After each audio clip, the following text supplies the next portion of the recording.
Hello বন্ধুরা, তোমরা কেমন আছো?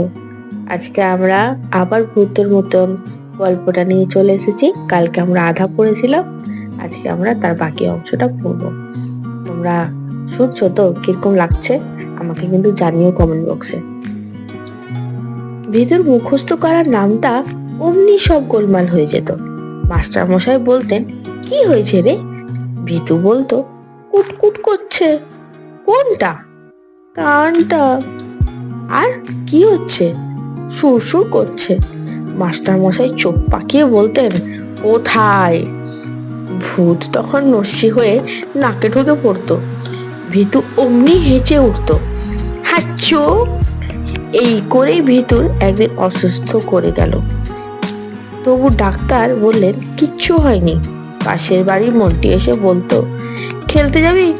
ভিতু বলতো, ভয় পাচ্ছে বড্ড। মন্টি বলল, কেন? নেড়া ছাদের আলসে থেকে ভূতটা অমনি খিকখিক করে হেসে উঠল। ভিতু বলল, শুনছিস? ধুর, ওটা তো একটা প্যাঁচা। বলেই মন্টি ক্রিকেট ব্যাটটা হাতে পাই পাই করে ছুট দিল। ভিতু আরো ভয় পেয়ে গেল। ভর দুপুরে একলা ঘরে থাকা মুশকিল। পাশের ঘরে মা ঘুমোচ্ছেন। রান্নাঘর থেকে বেরিয়ে এলে একটা কারো বেড়াল ভিতুর দিকেই আসছে মনে হলো। তড়াম করে দরজাটা বন্ধ করে, কি ঝামেলা! ঘুলঘুলিতে এক চড়াই ছিল। সে ফুরুক করে নেমে এসে বলল, আমার নাম ফুটকি, আমার বোনের নাম ছুটকি। আমি পাশের বিটি কলেজের এমন পিটি শিখেছি, সবাই বলে খিটিমিটি। তুমি শিখবে? ভিতর তো ভয়ে তখন গলা শুকিয়ে কাঠ। কালো বিড়াল জানলা দিয়ে মুখ গলিয়ে মুচকি হাসে।